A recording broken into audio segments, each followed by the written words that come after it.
Search AutoTrader.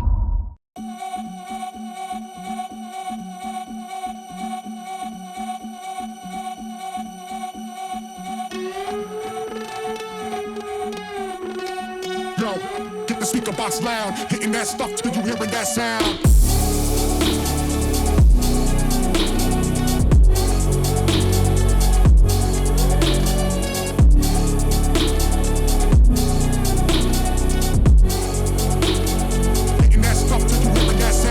This is the all-new, all-electric GWM ORA, and more specifically, the 400 GT Ultra Luxury. Now, the GWM ORA is touted to be South Africa's cheapest full-size electric vehicle, with prices starting from 686,950 Rand. This one is a little more dear, but this one is a little fancier. At first, the GWM ORA is a little polarizing. It looks like a Fiat 500, Mini Cooper, and VW Beetle had a love child. But I think this is what it would look like if Porsche had to design a hatchback. And that's with very good reason.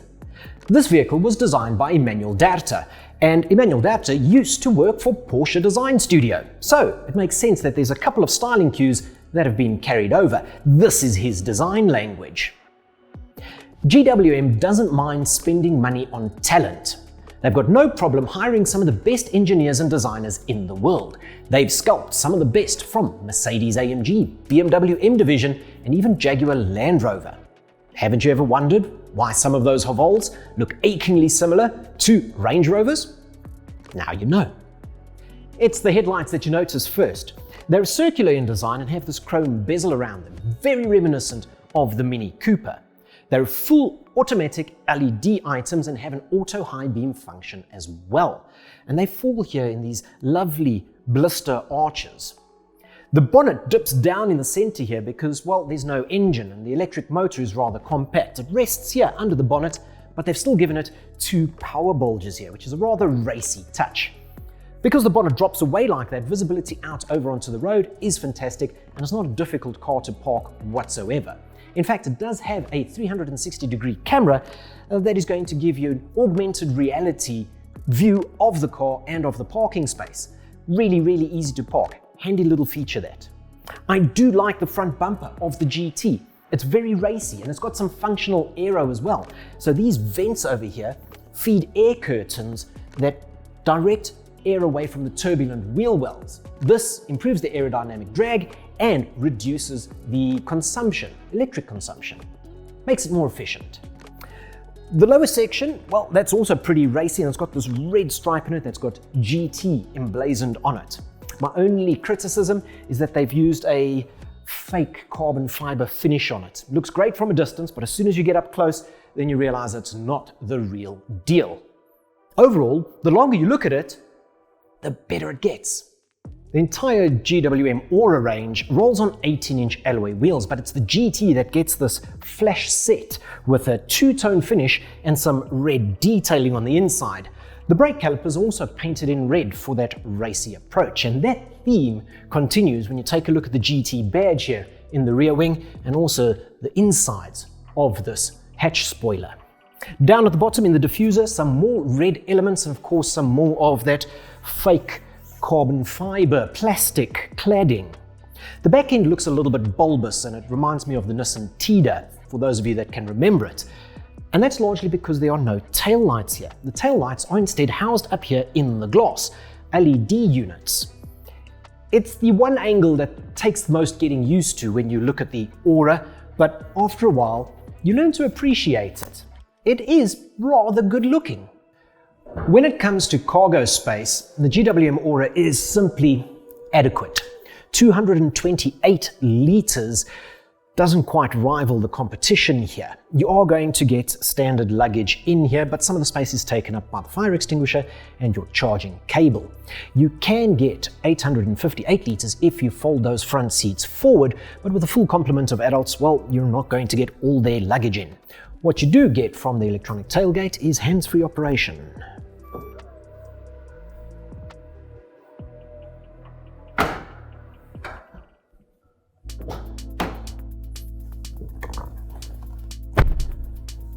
Ooh, Electric seats with memory function and easy in and out, so it'll adjust the seat for you automatically. The interior is an exercise in retro simplicity, so they've stripped away a lot of the buttons and controls, but trimmed it in a very modern way.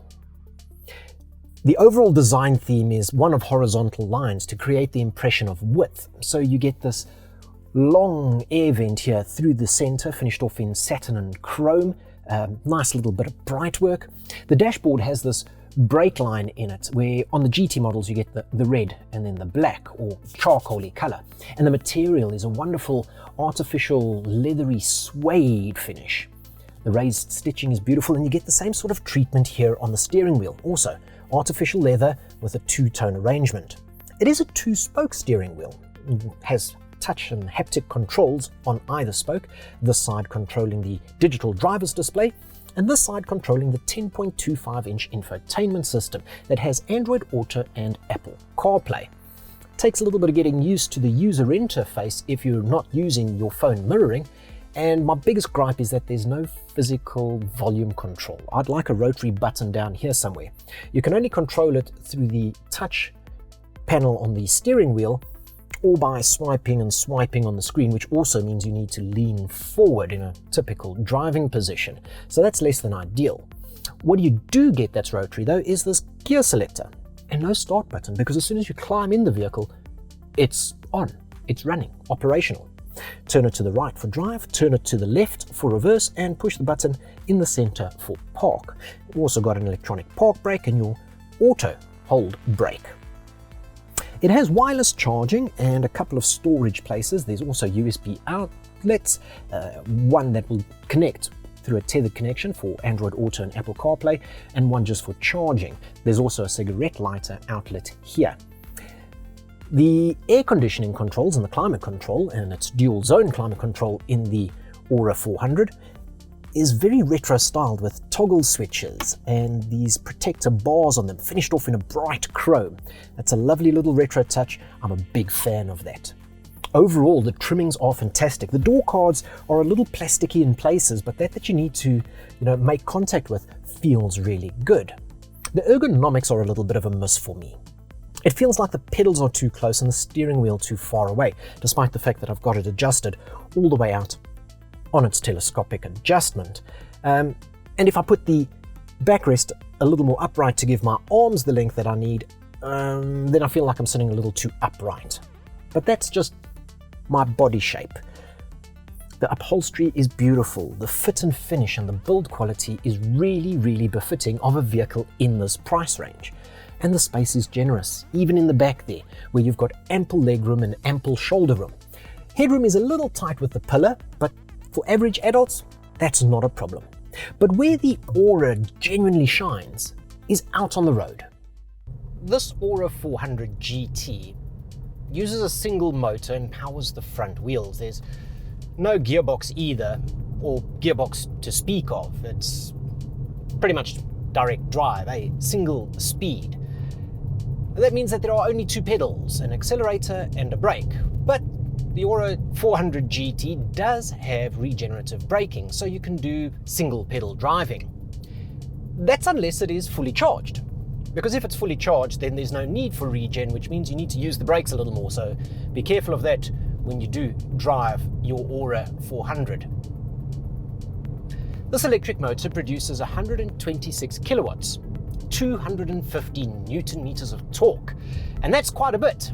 Cruise along at about 40-50 kilometers an hour and put your foot flat, and it'll actually kick in the traction control. Yep, it'll light up the wheels while you're rolling just by flooring it. It'll do the 0 to 100 kilometer an hour sprint in only 8.5 seconds, and that makes it rather brisk for a compact vehicle like this. Then of course we need to discuss the range as well. The GWM ORA 400 GT is fitted with a 63.1 kilowatt hour battery. That's the battery size. And they claim that it'll provide you with 400 kilometers of range from a full charge. I tell you what, they're pretty accurate, because you'll get anywhere from 370 to 410 kilometers depending on your driving style and your driving habits, how heavy your right foot is of course. Charging this up doesn't take too long, and it will accept up to 11 kilowatts AC charge and 64 kilowatts DC charge. The DC charge will take about 3.5 hours to see it to go from 0 to 100%, from flat to full, but you should never really be charging it like that anyway. On the AC charge, it is going to take a little bit longer, and you're looking at approximately 6 hours there for a full charge. But if you plug it in every night and you just top it up, every morning you're going to wake up to 400 kilometers of range. That's not bad. You can extend the range a little bit by choosing one of the driving modes, and there are 4 to choose from. There's an automatic that is going to adjust depending on how you've been driving and what the situation calls for, a little more speed or a little more efficiency. There's a normal mode, which is the default setting as you climb into the vehicle. And then of course you get an eco mode, which ekes out some of that battery power. And of course there's a sport mode, and the sport mode is rather exciting because it makes it very, very responsive, and it weightens up the steering rather nicely. It is firmly sprung, and I'm going to put that down to the 18-inch wheel and tire combination. But it's not jarringly so, it's actually relatively comfortable. And then of course you have the quietness that is an electric vehicle. There's a slight electric hum from the motor up front, and yes, there is a little bit of road noise intrusion. You're only noticing that because there isn't a engine thrumming away in front of you. You've probably heard that beep there. That's the emergency lane keep assist, and that's because there are so many driver assistance systems in this vehicle. It's going to take you a little while to go through the list and also to set them up to get them at the right sensitivity for the way that you drive and your area. Some of them are a little hypersensitive, like that emergency lane keep assist. Others, well, function just beautifully in the background.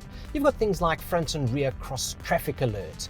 There's adaptive cruise control. There's emergency auto braking. There's, well, lane keep assist, and you can even set it up to change direction and change lanes just with the indicator. There's some autonomous parking as well, so it will wiggle itself in and out of parking bays for you with a reverse assist. This is some properly high-end tech, and it's not just gimmicky, it actually works to help keep you safe. The GWM ORA 400 has been crash tested by both ANCAP and Euro NCAP, and in both instances it's received a 5-star crash test rating, which is fantastic peace of mind. So let's get down to brass tacks. The GWM ORA in 300, guys, the one with a slightly smaller battery and slightly less range, still about 300 kilometers of range there. That one's going to cost you 686,950 Rand. So it is still a whack of change, but it does come in cheaper than the Mini Cooper SE, which is currently the cheapest EV that you can buy in South Africa, full size of course. This specific one, the GWM ORA 400 GT, is a little more expensive though, 835,950 Rand, and that puts it in the playing park of some of the entry-level Volvo electric vehicles. And I think it's competitive actually. It's not a bad price. It's GTI money. And is that so bad? When it's offering you, well, rather similar equipment and tech. I think this is a lovely proposition. I want to thank you very much for watching this video, and if you have enjoyed it, please do subscribe and don't forget to leave a like below. And as always, don't forget, Search AutoTrader.